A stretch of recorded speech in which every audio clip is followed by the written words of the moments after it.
진로 선택 및 진로 발달을 설명한 학자가 있고 그 내용이 바르게 연결된 것을 모두 고른 것은입니다. 첫 번째가 긴즈버그, 두 번째가 로우, 세 번째가 슈퍼, 네 번째가 홀랜드입니다.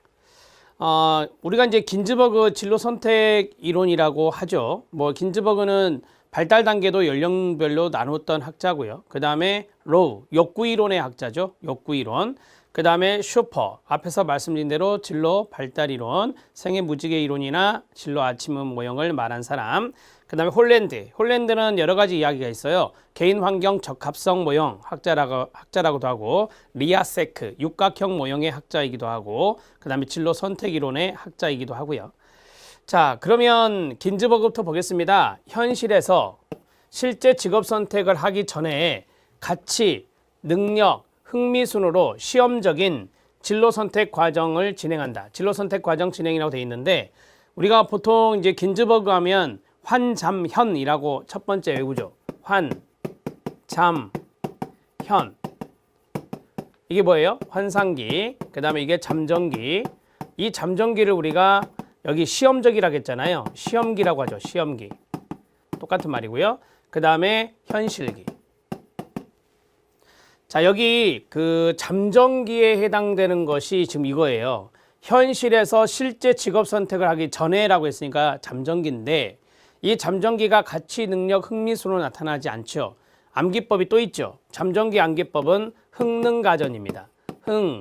흥능가전입니다.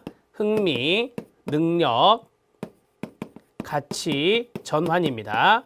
이 순서대로 나타난다고 말씀드렸었잖아요. 따라서 이게 틀렸죠. 이게 틀렸고, 그 다음에 한 김에 현실기가 있어요. 현실기는 탐, 구, 특이죠.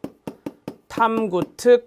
자, 이 구체화 단계, 크리스탈라이제이션이라는데, 이 구체화 단계가 결정화 단계와 동의합니다. 결정화, 구체화, 결정화, 구체화 이렇게 정리하고, 자, 이게 뭐죠? 스페시피케이션, 특수화, 동의어는 정교화죠. 그래서 탐구특, 탐구정 이런 식으로 외우자라고 했었어요. 자, 동의 다 해드렸습니다. 단계 정리해드렸어요. 긴즈버그 단계. 이게 한 문제화 되어서 나올 수 있습니다. 알아두시기 바랍니다. 자, 이제 니은 들어갑니다. 로우입니다. 로우는 욕구 이론의 학자인데요. 생애 초기 부모가 중요한 단어예요. 어린 시절에 부모와의 관계에서 형성된 직업 욕구에 따라서 직업을 선택한다. 네, 맞습니다. 로는 어린 시절의 부모와의 관계에 여기에 관계 형성에서 상당히 중요한 의미를 두고 있다라고 보시면 되고요. 자, 슈퍼입니다. 슈퍼는 진로, 자기 개념의 발달과 진로의식 성숙이 여기가 중요하죠. 전 생애를 통해 진행된다. 그러면 성, 탐, 확, 유쇠죠. 성, 탐, 확, 유, 쇠. 자, 여기 쇠가 쇠퇴기예요. 일명 65세 이상의 노년기예요. 그래서 전생애다라고 보시면 돼요. 전생에 구분했다라고 정리를 하시고요. 자, 성장기, 탐색기, 확립기, 유지기, 쇠퇴기 이렇게 정리하시면 되겠습니다. 자, 진로 자기 개념의 발달이라든지 진로 의식 성숙이 전생애를 통해서 발달한다. 슈퍼 맞습니다. 홀랜드입니다. 홀랜드는 생애 역할에 따른 6개의 흥미 유형을 기초로 자신의 흥미를 파악한다라고 했는데 생애 역할을 강조하지 않았어요. 홀랜드는 생애 역할과 연관성이 없고 개인 환경 적합성입니다. 6개의 흥미 모형은 맞는데 개인과 환경 간의 적합 정도에 따라서 6개의 흥미 유형을 나누었다. 나온 김에 리아세크입니다. 현실형, 탐구형, 예술형, 사회형, 진취형, 관습형, 현탐의 사진관 이렇게 외우셔도 되고요. 이렇게 정리를 하시면 됩니다. 홀랜드 이야기였습니다. 자, 풀었습니다. 니은과 디귿이 옳은 내용이 되겠습니다. 자, 11번 문제 답을 해결하죠. 니은 디귿 2번이 답이 되겠습니다. 12번 문제 들어갑니다. 자, 12번 문제는 검사의 신뢰도와 연관성 있는 것이 나왔고요. 옳은 것을 모두 고른 것은입니다. 자, 앞에 보니까 검사, 재검사 신뢰도, 반분 신뢰도, 동형 검사 신뢰도, 검사자간 신뢰도 다 신뢰도를 측정하는 방법들이 나왔습니다. 자, 검사 재검사 신뢰도는 안정성 계수와 연관성이 있죠. 안정성 계수와 연관성이 있다라고 보시면 되겠습니다. 자, 측정 변인이 비교적 그렇습니다. 안정되어 있을 때만 적절해요. 그래서 우리가 안정성 계수라고 합니다. 측정 변인이 이제 변수인데 이게 이제 조금 불안정해지면 이 검사 재검사법은 똑같은 대상에게 똑같은 측정 도구를 시간 간격을 두고 조사하는 것이기 때문에 안정화되었을 때만 적합하다라고 보시면 되겠습니다. 이렇게 정리를 해 주시고요. 자, 그 다음에 두 번째 들어갑니다. 반분 신뢰도입니다. 반분 신뢰도는 설문 문항을 반으로 나누는 거잖아요. 문항수가 많아질수록 신뢰도가 낮아진다? 아닙니다. 문항수가 많아질수록 좋아요. 특히 반분 신뢰도는 나누기 때문에 많아질수록 좋습니다. 신뢰도가 높아진다라고 보시면 되고요. 자, 동형 검사 신뢰도입니다. 검사 재검사 신뢰도의 문제점이 뭐냐면 시간이 소요된다는 거거든요. 시간이 소요되는데 그거를 보완시킬 수 있다. 동형 검사 신뢰도는 예를 들어서 내가 측정하고자 하는 것이 50문항이다 그러면 50문항과 유사한 것을 만들어서 동시에 배포하는 거예요. 따라서 동형 검사 신뢰도는 동시 배수가 돼요. 동시 배수가 돼서 시간이 많이 소요되지 않아요. 측정하는 데 있어서 시간이 많이 소요되지는 않는다라고 보시면 돼요. 이건 시간이 소요되는 거고, 그래서 문제점을 보완시킬 수 있는 것이 맞습니다. 검사자간 신뢰도는 우리가 이제 그 투사 검사라든지 창의성 검사 이런 것들은요, 주관적인 해석을 하거든요. 투사적 검사도 주관적인 해석이고 창의성도 주관적인 측정을 할 수가 있어요. 따라서 투사 검사나 창의성 검사는 주관적 해석 경향이 있습니다. 해석 경향이 있는 것이다 라고 보시면 되고, 자, 그러면 검사자간 신뢰도, 검사자가 여러 명이에요. 검사자마다 신뢰도를 파악하는 것이 좀 다를 수 있겠죠. 따라서 이것도 주관적인 측정 방법이에요. 그러니까 검사자간 신뢰도는 검사자가 여러 명이 신뢰도를 파악했을 때, 주관적으로 파악했을 때 그 일치하면 신뢰도가 높다라고 판단하는 거예요. 그래서 검사자간 신뢰도도 주관적인 부분이고 투사검사나 창의성 검사도 주관적인 해석이 중요하니 이 두 가지는 매칭이 되는 거죠. 그래서 투사검사, 창의성 검사에 적용하며 평가의 신뢰도를 높일 수 있는 방법 맞습니다. 자, 여기서 틀린 것은 니은이죠.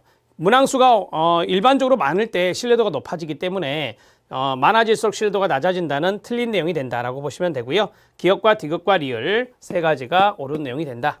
자, 답은 4번이 답이 되겠습니다. 13번 문제 들어갑니다. 윤리적인 부분을 낸다라고 말씀을 드렸는데요. 심리검사 평가에 관한 윤리사항으로 옳은 것을 모두 고른 것은입니다. 자, 기억, 수검자가 자해나 타해 위험이 있는 경우 비밀보장 원칙을 지키지 않아도 된다. 알고 계시죠? 네, 맞습니다. 그 다음에 평가서에 수검자가 이해하기 어려운 특수한 전문 용어나 어려운 표현을 사용하지 않아야 되겠죠. 쉬운 언어를 써야 된다는 것입니다. 자, 가장 적은 시간과 노력을 들여서 가장 타당하게 측정할 수 있는 검사를 선택해야 합니다. 이게 이제 타당성 있는 검사 도구를 써야 된다라고 하는 거죠. 타당성 있는 도구 사용, 타당성 있는 도구 사용과 연관성 있는 게 디귿입니다. 그 다음에 검사를 실시하는 목적이라든지 그 다음에 검사 결과의 용도에 대해서 충분히 이해시키는 게 중요하죠. 그래서 검사 목적에 대해서 설명하고 검사 결과 용도에 대해서 설명하라는 것입니다. 모두 다 맞는 내용이 되겠습니다. 기억, 니은, 디귿, 리을 이런 문제는 쉽게 풀어야 돼요. 자, 심리검사는 훈련받은 사람이 실시해야만 합니다. 훈련받지 않은 사람은 심리검사를 실시하면 안 됩니다. 그런 것도 팁으로 알아놓으세요. 자, 14번 문제 들어갑니다. 사비카스의 구성주의 진로 이론이 나왔어요. 자, 구성주의 진로 상담 이론이라고도 하고 옳은 것은입니다. 첫 번째, 진로 적응도를 자원과 전략에 따라 호기심, 인내심, 융통성, 낙관성, 위험 감수로 구분한다라고 했는데, 자, 이것도 많이 들어보셨죠? 호기심, 인내심, 융통성, 낙관성, 위험 감수. 이것은 크롬볼츠에서 나오는 거예요. 여러분들이 그 해설에 보시면 제가 오답노트라고 하는 부분들을 써드렸어요. 오답노트에 보시면 위에가 이제 박스가 하나 있고, 위에 박스는 여기 사비카스의 진로 이론에 해당되는 거고요. 구성주의 진로 이론에 해당되는 거고, 그 밑에가 오답 노트인데 이 오답 노트에 보면 이것은 크롬볼츠의 사회학습 이론과 연관성이 있다. 이렇게 적어져 있죠. 이렇게 정리하시면 됩니다. 자, 그 다음에 이제 앞에 있는 진로 적응도가 있어요. 이 진로 적응도는 사비카스의 이야기 맞아요. 진로 적응력이라고도 하고요. 여기 사비카스의 구성주의 진로 이론에서 큰 구성 요소가 3개가 있어요. 첫 번째가 직업적 성격이고 두 번째가 생애 주제고 세 번째가 여기 있는 진로 적응도예요. 진로 적응도를 자원과 전략에 따라서 진로 적응도의 구성 요소가 4개가 있습니다. 쓰면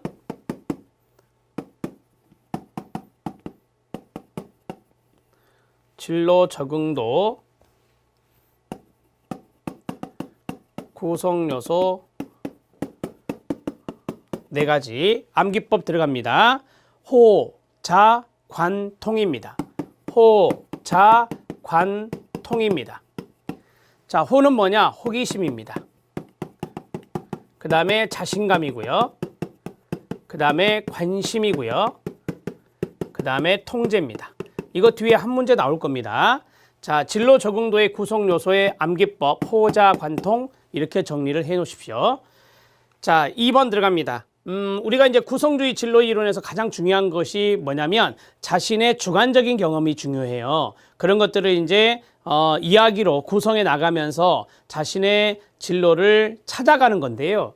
개인의 주관적 경험과 진로 문제는 생애 주제와 관련성이 있다라고 했어요. 예, 맞습니다. 제가 앞에서 말씀드렸죠. 진로 적응도 생애 주제도 들어간다라고 했어요.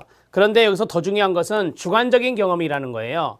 개인 내담자의 주관적인 경험, 진로 문제 이런 것들은 생애 주제와 관련성 있게 이야기를 전개해 나가야 되겠죠.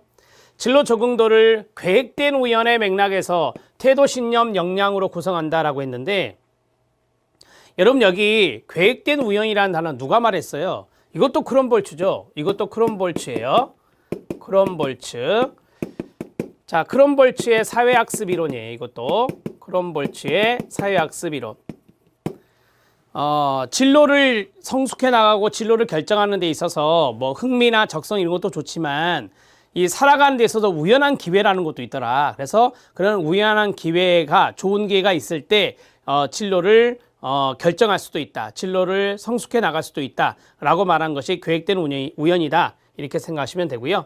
자, 진로 적응도와 연관성 있는 단어 여기 3가지 나와요. 태도, 신념, 역량. 이것은 맞아요. 태도, 신념, 역량. 이 3가지 요소가 또 진로 적응도와 관련성이 있는 것이다 라고 보시면 됩니다. 자, 생애 주제는 가로, 자녀, 학생, 시민, 배우자, 부모. 이것을 본 것 같지 않습니까? 그렇습니다. 슈퍼의 생애 무지개 이론이죠. 슈퍼의 생애 무지개와 연관성이 있습니다. 이렇게 정리하시면 돼요. 자, 생애 주제라고 하는 단어는 사비카스의 구성주의 진로 이론과 연관성이 있지만 뒤에 있는 이러한 것들은 슈퍼가 이야기했던 내용들이다라고 보시면 됩니다. 생애 동안에 이런 역할을 한다는 거죠. 자녀 역할, 학생 역할, 시민 역할, 배우자 역할, 부모 역할 이런 것들을 우리가 주기별로 쭉 그렸을 때 무지개 모양이 나오죠. 그래서 생애 무지개 이론이다 이렇게 정리할 수 있습니다. 답을 해결했습니다. 2번입니다. 자, 15번 문제 들어갑니다. 브라운의 가치중심적 진로 접근 모형. 진로 상담에서 상담자가 유의해야 될 사항으로 옳지 않은 것은이다. 여기에서 이제 중요한 의미가 있는 것이 이거. 가치란 단어를 꼭 기억하셔야 됩니다. 가치 중심적 진로 접근 모형이니 가치가 중요하다라고 보시면 되고요. 자, 여기에서 한 가지만 흥미는 중요치 않다. 흥미는 중요한 역할을 하지 않는다라고 보시면 돼요. 여러분들 해설에 잠깐 보시면 제가 밑줄을 쳐놨어요. 2번 흥미는 가치만큼 진로 결정에 큰 역할을 하지 않고 이 말 있죠. 흥미도 가치만큼 진로 결정에 큰 역할을 한다 이렇게 나오면 틀린 지문이 돼요. 그 밑줄에 형광펜 쳐주시면 되고요. 1번 들어갑니다. 내담자의 과거 경험에 대한 재해석과 재귀인에 유용한 구체적 자료를 살펴본다라고 했어요. 그러면 과거 경험에 대한 자료를 찾아본다는 건데 여기에서 정신분석을 느낄 수 있죠. 정신분석 상담과 연관성 있는 것이 바로 1번이 되겠습니다. 과거 경험, 트라우마가 있었던 과거 경험, 정신적인 트라우마가 있었던 과거 경험에 대해서 이러한 재석재규인의 유용한 그러한 구체적 자료를 살펴보는 것은 정신분석 상담과 연관성이 있습니다. 자, 2번 양적 질적인 방법으로 가치를 평가하고 3번 직업 탐색 프로그램을 활용하여 내담자의 가치와 진로를 연결시켜주고 그 다음에 4번 가치의 우선순위가 매겨진 증거를 확인한다라고 했습니다.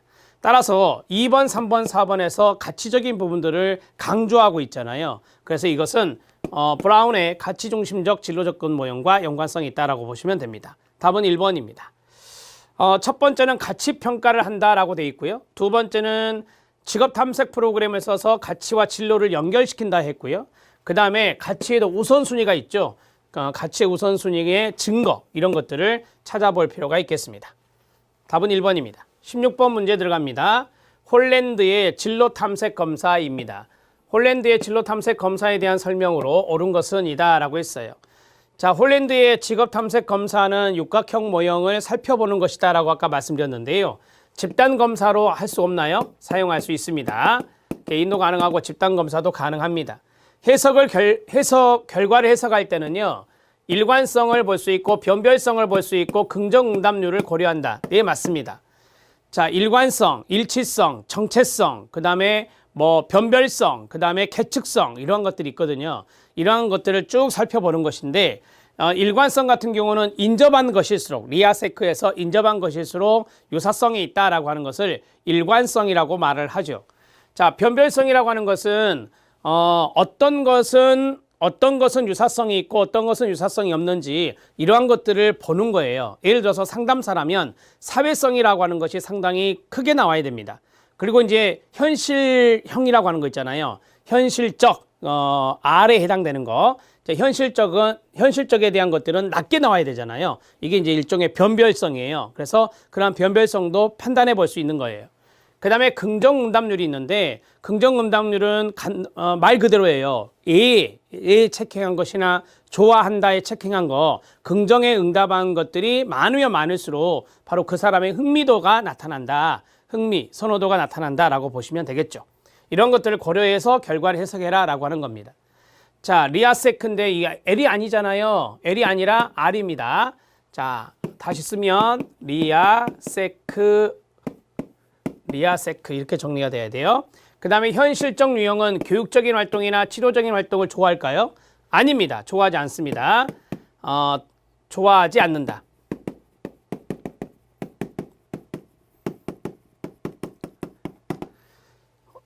우리가 이제 교육을 하거나 또는 치료적인 부분, 상담을 생각하시면 돼요. 그래서 이런 것들은 이제 사회형과 연관성이 많거든요. 그러면 리아세크가 육각형이라 그랬으니까 대충 그려보겠습니다.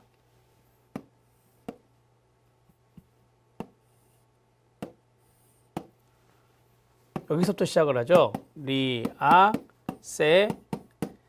이렇게 서로 인접되어 있는 것일수록 유사성이 있다라고 했어요. 이런 것들이 일관성이다라고 했고요. 자, 대각선에 있는 것들은 되게 뭐예요? 일관성이 낮죠. 일관성이 낮다라고 보시면 돼요. 그러니까 사회형과 현실형은 대립된다라고 보시면 돼요. 그래서 이런 것들은 일관성이 낮다 이렇게 정리할 수 있겠죠.